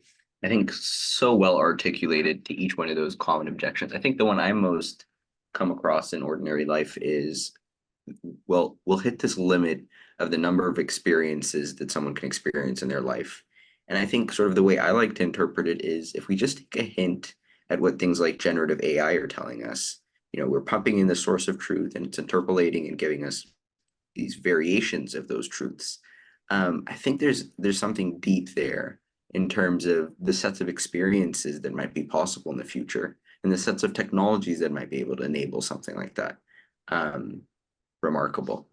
Oh, So absolutely. Absolutely. I would just say the output of humans to date already is so vast that you could spend millions of years exploring it. And keep in mind, humans have only been writing for a few thousand years, essentially. And yet they've produced so much. And the vast majority of output that has been historically produced is so underutilized. For instance, I've seen estimates that about 75% of the known classical music output throughout history has never been recorded. It's out there in archives, maybe on IMSLP, and you can get the sheet music, but nobody has a recording of it. You could input it into notation software and actually hear that particular composition again. I've done that a few times. And imagine that multiplied 1,000-fold, 100,000-fold, if you look at all of the creative output throughout history. Some of it has yet to be rediscovered because it might be buried somewhere, or it might be in some tome in some library that people haven't opened for centuries. So it's just amazing how much there is already that humans have created. And with generative AI, of course, by recombining a lot of that source material, it can give rise to orders of magnitude more possibilities. exactly. Exactly. And it's sort of it's remarkable. Your advocacy for sort of radical longevity reflects, I think, not just on your sort of techno optimism, but also deeply on your sort of morally driven worldview, which I think are two things that, that dialectic is super important. You've written a rational cosmology, which sort of lays out a systematic worldview grounded in reason and science, and it explores metaphysics, epistemology, ethics, politics through a framework of rational individualism. What were you aiming to achieve with your rational cosmology, and how does it fit into your sort of broader evolution of thought?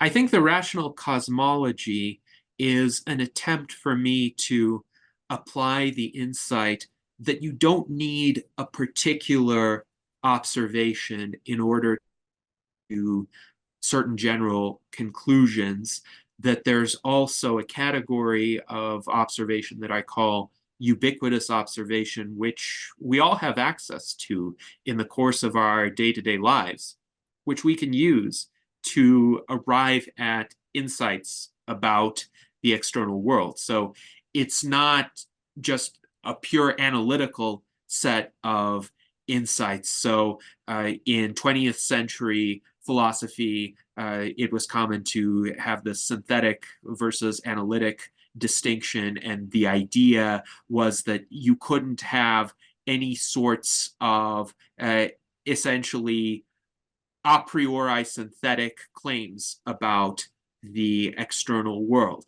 Essentially, any a priori claims had to be analytic, and essentially they're just ways to explore the use of language. So if you say a bachelor is an unmarried man, that's true, but it's tautologically true. It's definitionally true. But the idea that you could use logical reasoning to arrive at truths about the external world has not received a lot of traction in 20th century philosophy, which I actually think is one of the reasons for the wider societal crises that we have seen in the 20th century, because the intellectual community stepped back from the recognition of the power of rationality to actually improve real life and kind of either retreated into this a priori analytical cogitation, or they thought, well, you need a lot of very specific experiments to arrive at insights about the empirical world. And even then, your knowledge is likely to be false or falsified in the future.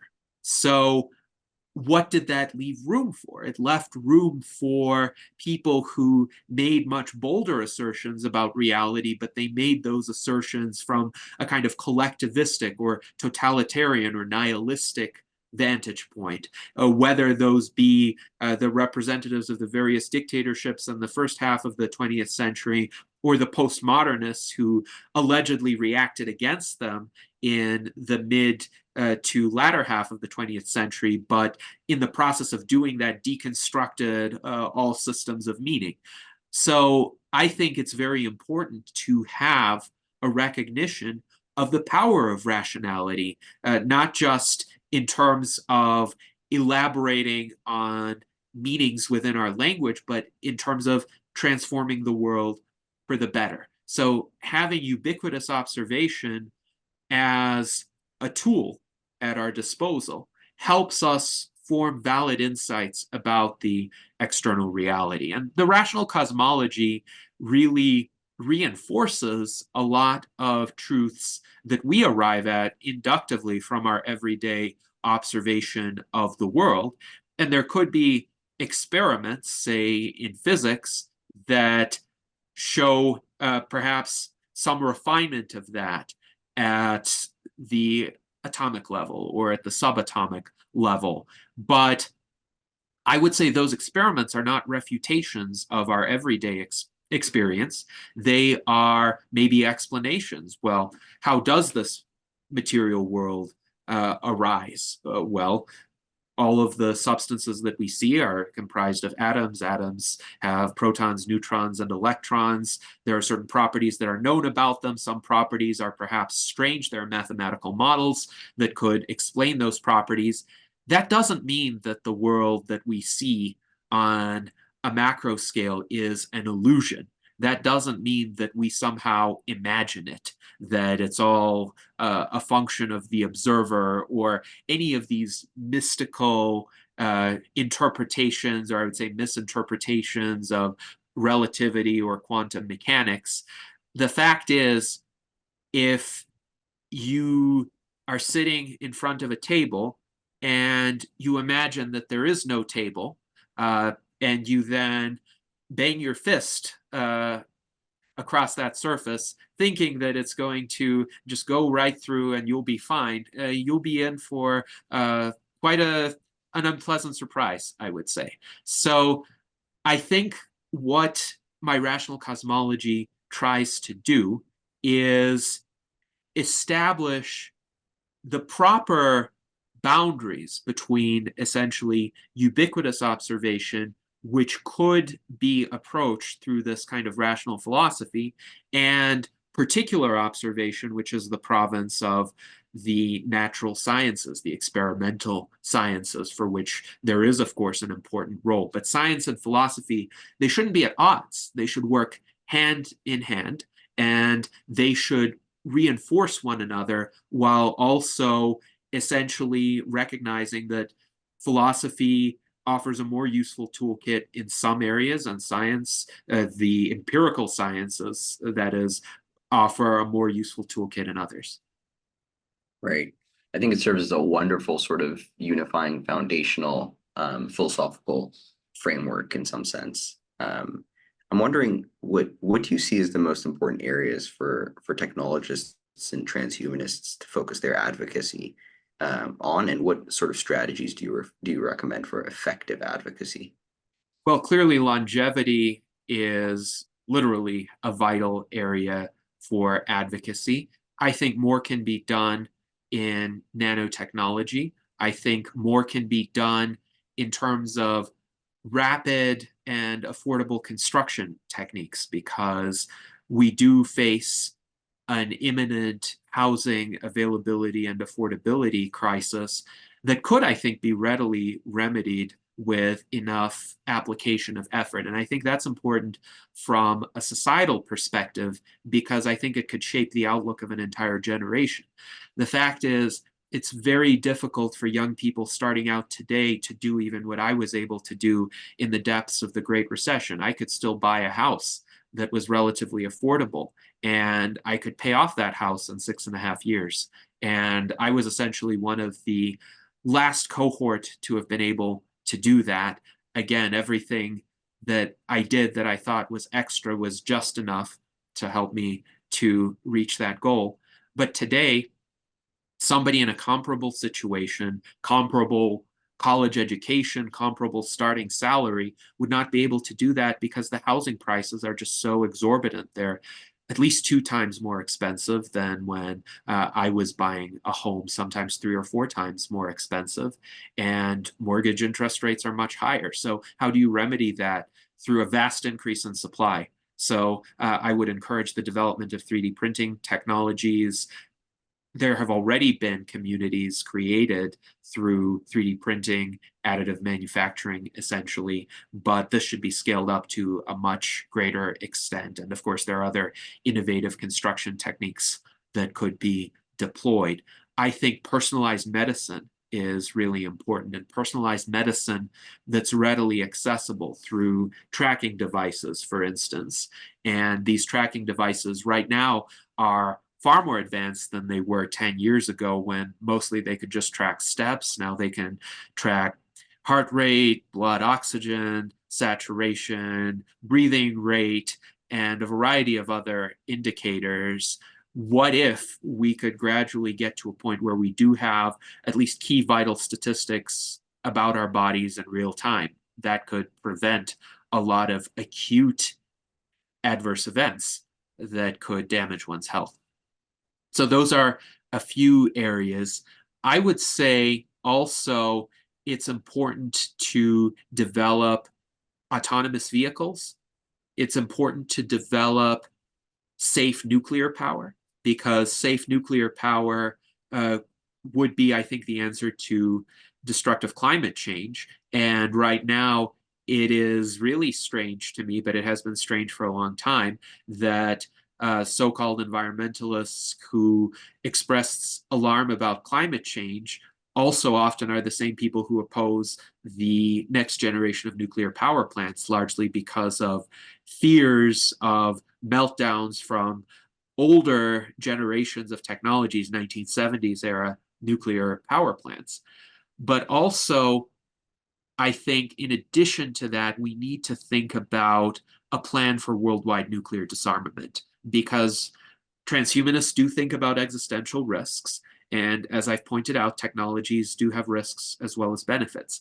And for some technologies, a minority, but definitely some significant technologies, the risks do outweigh the benefits. And nuclear weapons, any weapons of mass destruction, are among those. So how do we approach nuclear disarmament in a way that is safe and can be realistically implemented? Could there be perhaps a way to repurpose all of the existing nuclear weapons stockpile for civilian energy generation purposes? This, of course, has been thought about for a few decades, but hopefully, especially as the technology of nuclear power advances, we could actually implement that. But I would say, in terms of activism and advocacy, a lot of these advancements, they're not just a matter of the technical possibility being there. Sometimes the technical possibility already is there. Probably if we want to construct immense numbers of houses, the technical possibility is already here. But it's a question of the will.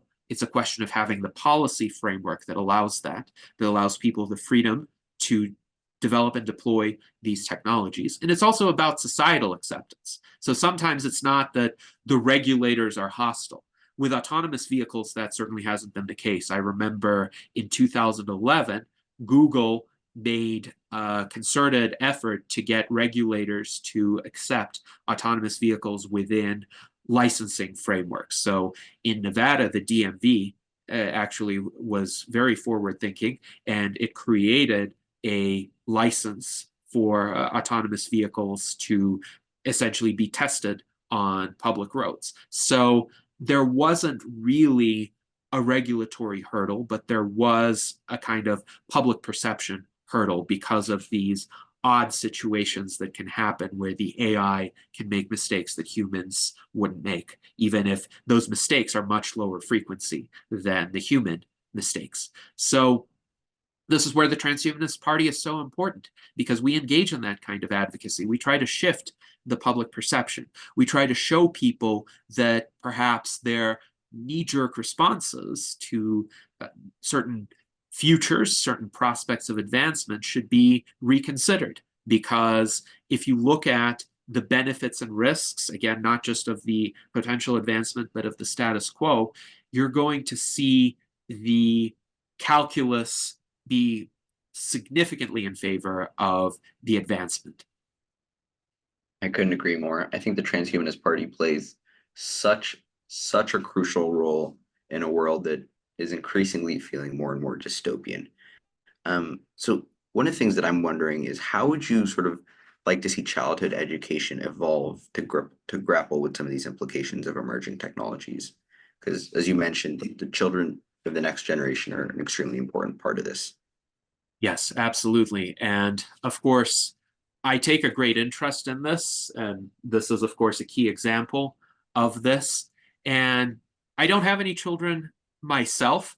If I did, I would homeschool them and I would develop a custom curriculum for them.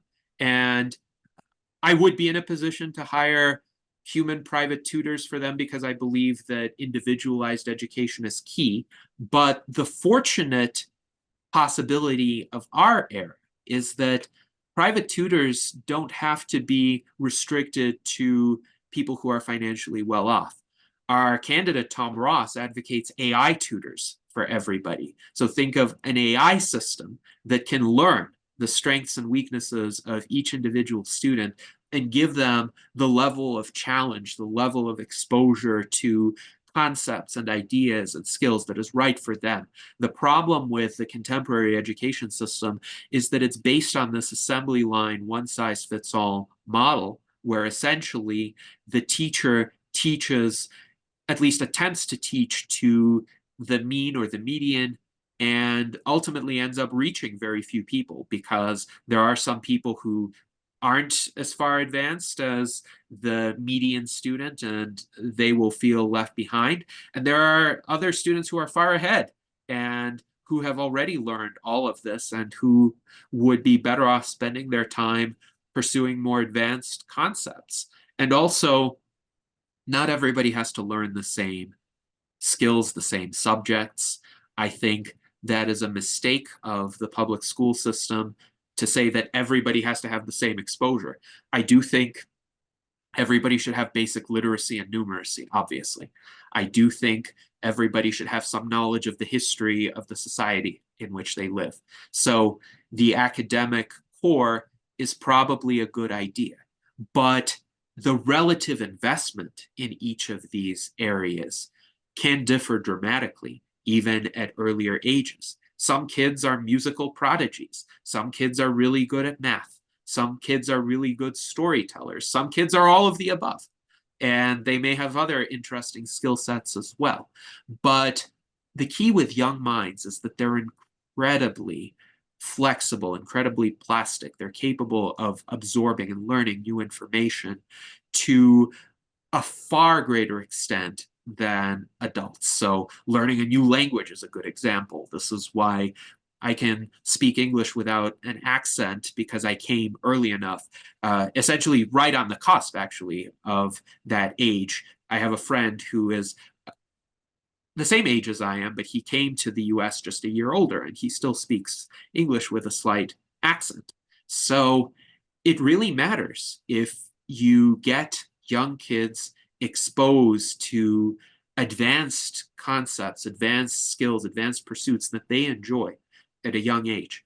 What troubles me about the mainstream public education system is it actually beats the enthusiasm for learning out of kids. sometimes metaphorically, sometimes literally if bullying is involved. But if one is in an environment where learning is associated with strict regimentation on the one hand and being bullied by your peers who are anti-intellectual on the other hand, that is going to create an unfavorable impression about learning. And many kids are enthusiastic about learning initially. Of course, they have to be to learn about the world that they live in, to become competent at navigating the world. But something happens in the public school system, usually starting with elementary school, but it definitely intensifies during the teenage years, where the environment is just antithetical to developing those learning capabilities. So in my view, technology can solve this problem. And there are, of course, so many online resources already. One can access lectures by some of the best minds in every discipline. Even a lot of mainstream universities like Harvard and Stanford have made many of their courses available for free online. The question is, for a child especially, does that child have the time? Does that child have the awareness that this information is out there? And I think the goal of parents, teachers, tutors, AI tutors should be to give a child that space, that time to seek out that content while that child's mind is still so plastic that that child could learn remarkably quickly. I don't think people are predetermined to be at a certain level of intellectual advancement. So I don't think that the geniuses among us were born that way, for instance. And I don't think that the people who show, let's say, poor reasoning skills or limited intelligence were fated to be that way. Something happened to them during their lives, and it could be a bad upbringing, it could be bad decisions, it could be even substance abuse, which can terribly damage a mind. But there's hope for every child, and I believe technology can amplify that hope. Absolutely. I think one of the things technology would be so useful in is sort of helping us adapt to differentiated learning rates with children. And it's an incredible force for good in that sense, and one I hope people adopt more. I think, everyone comes at topics at different levels of complexity, and we should be able to meet people at the complexity level that they're at. And I remember growing up in high school, and even younger than that in elementary, MIT's open lectures used to be an incredible resource for me. But you have to have the drive to want to see it. And if it's not brought to you, sometimes you might not get that opportunity. So I think there's a need for this equal distribution of knowledge, and another sort of adapting to this differentiated learning rate. Yes. My last question, sort of in closing, is what in your view is the most valuable idea on the planet right now? The most valuable idea on the planet. I would say that it is possible to still be human, but to break free from the limitations that have historically accompanied humanity. And that is the most important idea, not just of transhumanism, but really of humanism, of what it means to be a human being. Because what it means to be a human being is to strive to overcome the limitations that one faces. So those could be limitations on the length of one's life or the quality of one's life or the material abundance that one experiences or the state of the world. I think that is the key idea. If people thoroughly internalize it, they will have a sense of meaning, a sense of purpose, which all too often has been lost in our contemporary postmodern era and that we need to regain. So if we accept this fundamental truth about what it means to be human, then we can keep the best about our current humanity, but we can make it so much better as well. Remarkable, so inspiring. And this has just been such a delight for me. Thank you so much for giving me your time. And it's been such an honor to learn from you and soak in all that wisdom. Yes, well, thank you. It has been a pleasure discussing these subjects with you, Daniel. I enjoyed it immensely as well. Awesome.